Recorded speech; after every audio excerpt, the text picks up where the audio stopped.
Thank you very much. Thank you.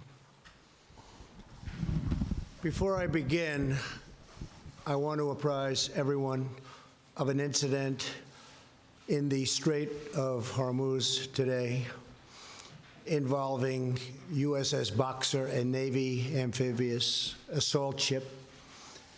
The Boxer took defensive action against an Iranian drone which had closed into a very, very near distance, approximately 1,000 yards, ignoring multiple calls to stand down, and was threatening the safety of the ship and the ship's crew. The drone was immediately destroyed. This is the latest of many provocative and hostile actions by Iran against vessels operating in international waters. The United States reserves the right to defend our personnel, our facilities, and interests, and calls upon all nations to condemn Iran's attempts to disrupt freedom of navigation and global commerce. I also call on other nations to protect their ships as they go through the strait and to work with us in the future. Thank you very much. I thought you should know that. I'm honored to be here with Prime Minister Mark Rutte of the Netherlands. Fantastic country, incredibly successful country. And so many of our Dutch friends who have come with Mark. I want to thank you all for being with us in the East Room of the White House. Thank you all for being here. Appreciate it. Thank you. Thank you very much.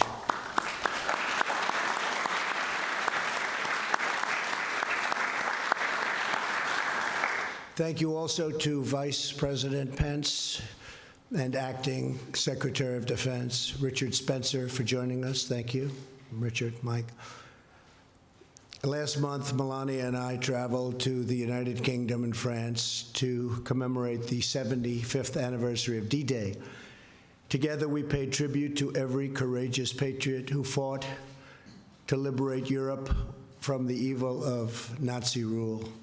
Today, on behalf of the American people, I will receive an American flag that flew aboard a ship carrying the first waves of United States service members to land in Normandy. 75 years after that momentous day, and that is truly a momentous day, one of the most powerful, most important days in the history of our world. It is my honor to welcome this great American flag back home, where it belongs. I want to thank the Prime Minister, as well as U.S. Ambassador Peter Hoekstra. Pete, thank you. Thank you very much, Peter. You're doing a great job. And Dutch Ambassador Henrik Schoer for being here today and for their devoted efforts to deepen the abiding ties between the United States and the Netherlands. Our relationship has never been closer than it is today. We're also profoundly moved to be joined by several incredible World War II veterans who helped defeat the Nazis and save freedom for all humanity. With us is Jack Goldstein, who served in Europe during the war. Jack, where's Jack? Thank you, Jack. Thank you. Thank you very much, Jack. Along with Stephen Melnikov and Harold Engel, both veterans of the Normandy campaign. Thank you very much, fellas. And they went on to fight in the Netherlands. Thank you, fellas. That's incredible. Thank you, all three. You look great.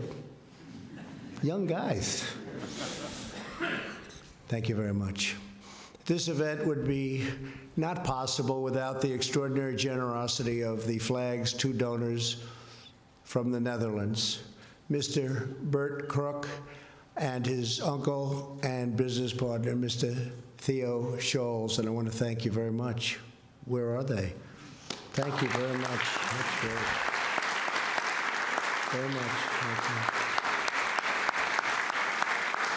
And thank you for preserving our history and for watching over the immortal legacy of our D-Day heroes. That's what you did. Thank you. And I know it was expensive. Two rich people, I assume, right? I appreciate it. Thank you.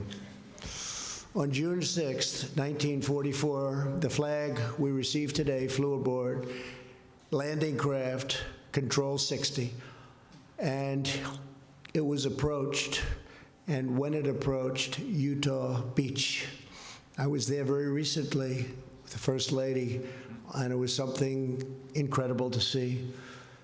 Commanding the ship was a young Navy lieutenant, 2 days shy of his 27th birthday, named Howard Vanderbeek. Amid treacherous German minefields, raging winds, and rough seas, Lieutenant Vanderbeek and his crew led an astonishing 19 waves of American troops and equipment to those very, very dangerous beaches. Through it all, this flag soared proudly above the waters of the English Channel, announcing the arrival of our American warriors.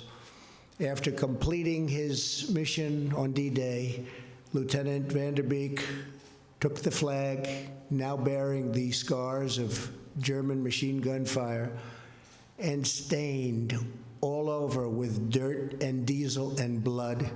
He carried it with him in his backpack for the remainder of the war and kept the flag until his death in 2014.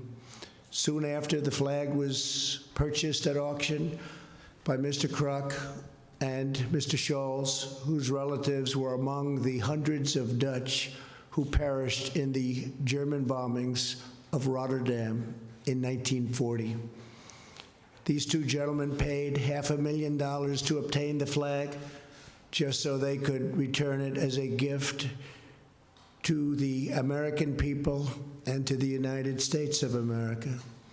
As they explained, they wanted to thank the United States for the extraordinary sacrifice our service members made to liberate their nation and all of Europe in World War II. So nice. Thank you very much. So nice. Thousands of Americans gave their lives on D-Day, and many thousands more gave their lives to drive the Nazis from the Netherlands. Following today's ceremony, the extraordinary flag will be displayed at the Smithsonian's Museum of American History, and very proudly. With us this afternoon, our Secretary of the Smithsonian, friend of mine, Lonnie Bunch. Lonnie, thank you very much for being here. Thank you. And Director of the Museum of American History, Anthea Hartug. Anthea, thank you very much. Thank you. And I know they will take great care of this priceless American artifact. Thank you very much for being here, both. I know they share Mr. Kruk's vision for the flag. As he said, it will tell visitors from around the world about the story of freedom. With their help, this wonderful flag will be preserved forever and ever in American history, as it should be. It will always be a reminder of the supreme sacrifice of our warriors and the beautiful friendship between the Dutch and the American people. And now I would like to introduce a very special man, a man I've gotten to know very well during our strong negotiations on trade and our negotiations on the military and NATO and all of the other things we've been talking about for so long, it seems like right now. A prime minister who's very, very popular in his country, a great gentleman, and you're going to say a few words, and then Mr. Kruk and Secretary Bunch will tell us more about the treasured gift that they presented us with. So I want to thank you all, and God bless America. Mr. Prime Minister. Thank you very much. Thank you.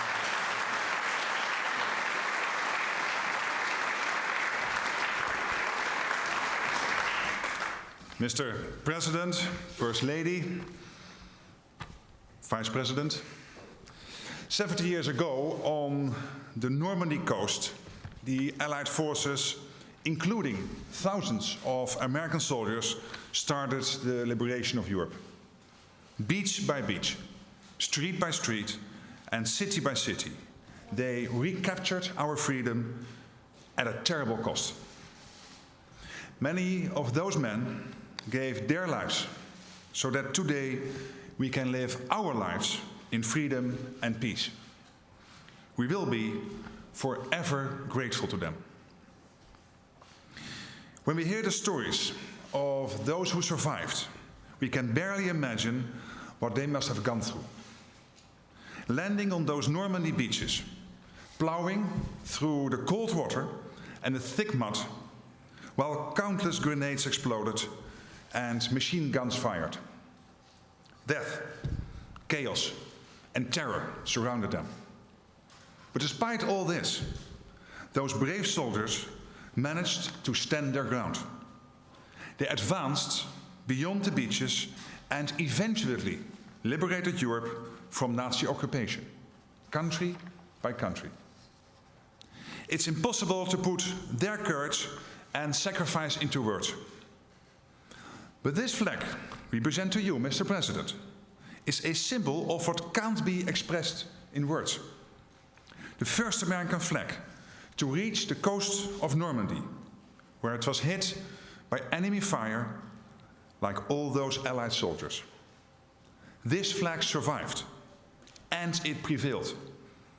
And thanks to Mr. Bert Kreuk, who became the flag's owner, we stand here today to hand it back to you. A symbol of the unique bond between the United States and Europe, a bond that stretches across the Atlantic. It's also a symbol of the close bond between the US and the Netherlands. Our countries stand shoulder to shoulder when times are tough. Centuries ago, the Netherlands was one of the first countries to support the young American Republic striving for independence. And in our darkest hour, 75 years ago, thousands of brave American soldiers crossed the Atlantic to fight for our freedom. They brought this flag with them. 75 years ago, it arrived on the coast of Normandy. And today, it's coming home. To the land of the free and the home of the brave. Back where it belongs. Thank you. I would like to introduce Mr. Bert Kreuk to make his remarks.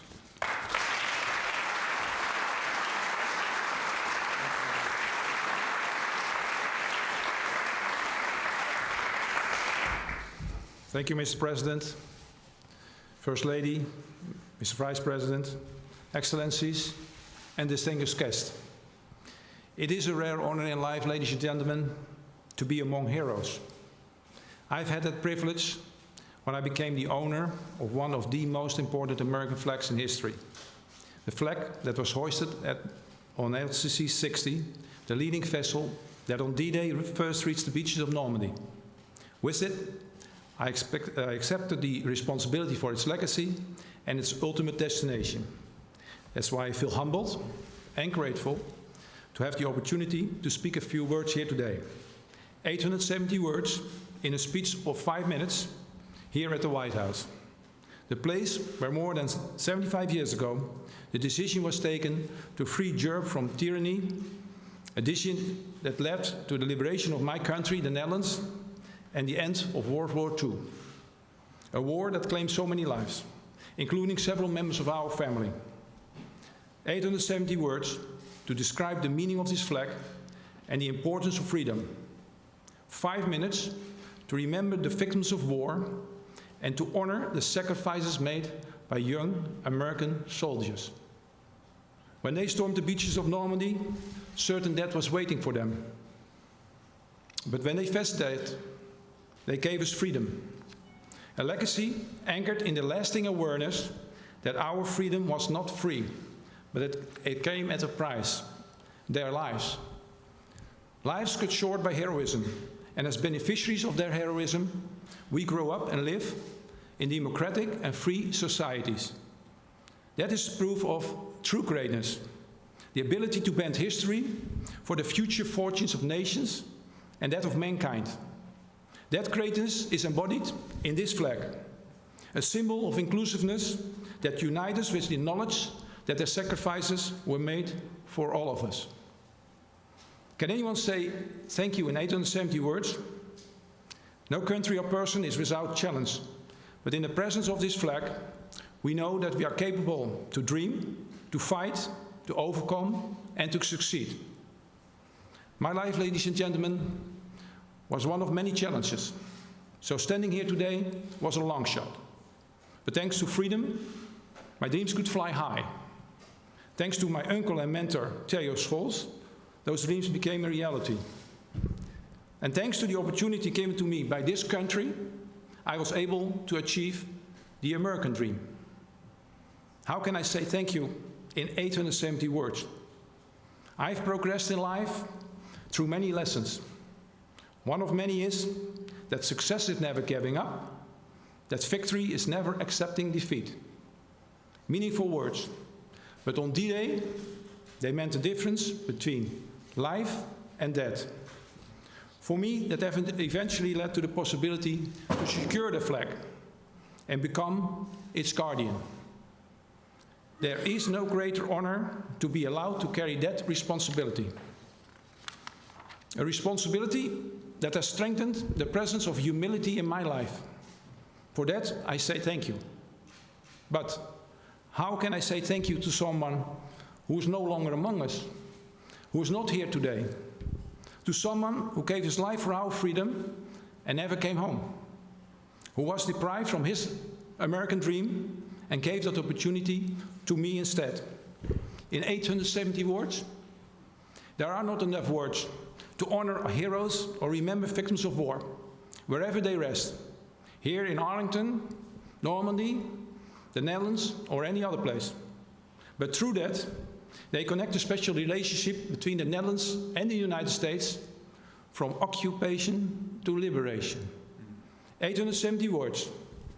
Sometimes it's just enough to say nothing and reflect upon a symbol of struggle and freedom.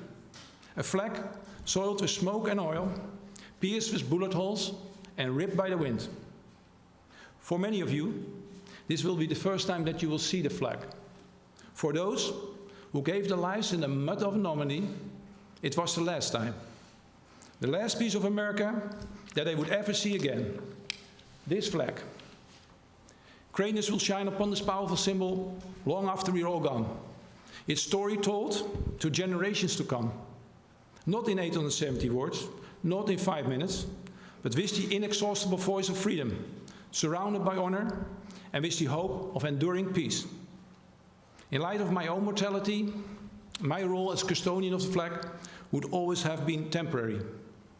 Its legacy, however, will last.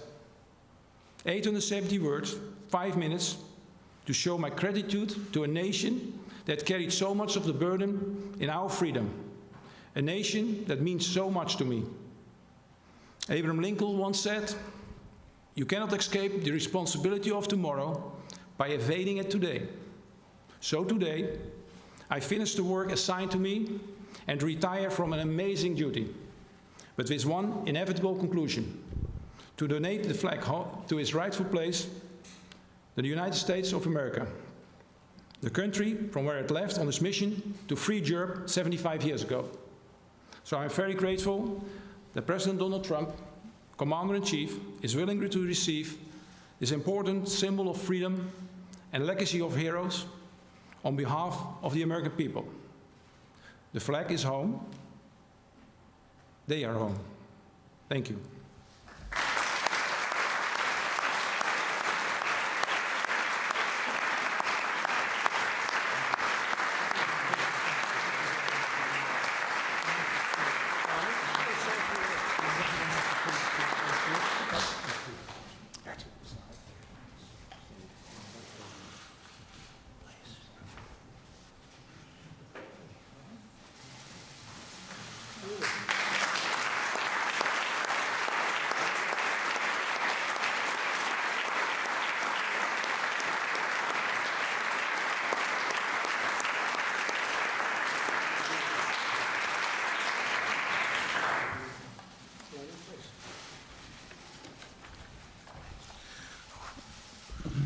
wish I was taller.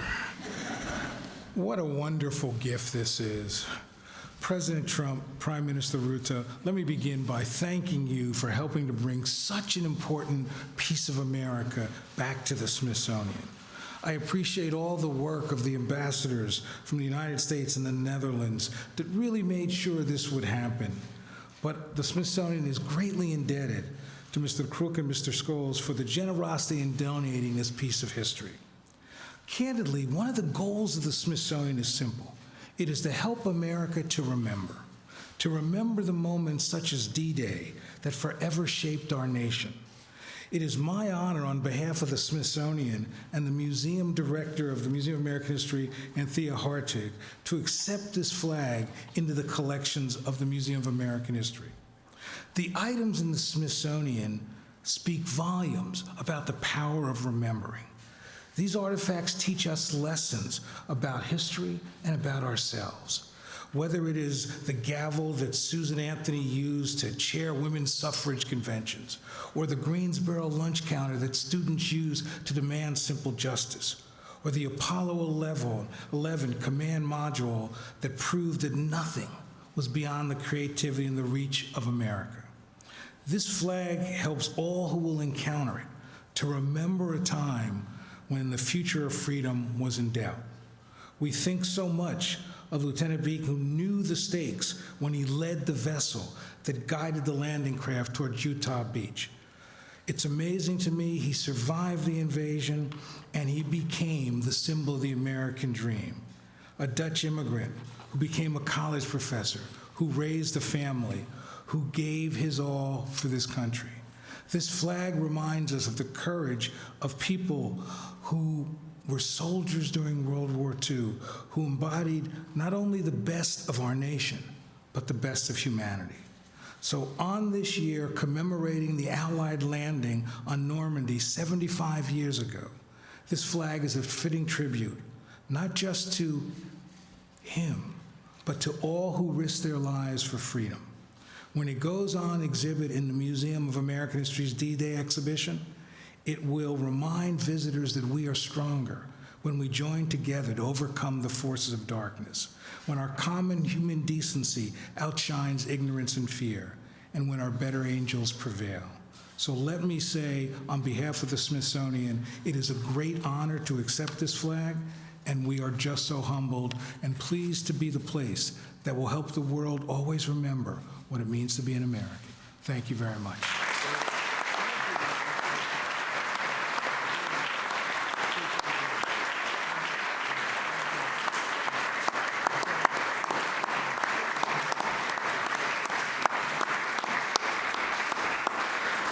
Thank you very much. Well, this is a very important moment. I want to thank you all for being here, and I will see you soon.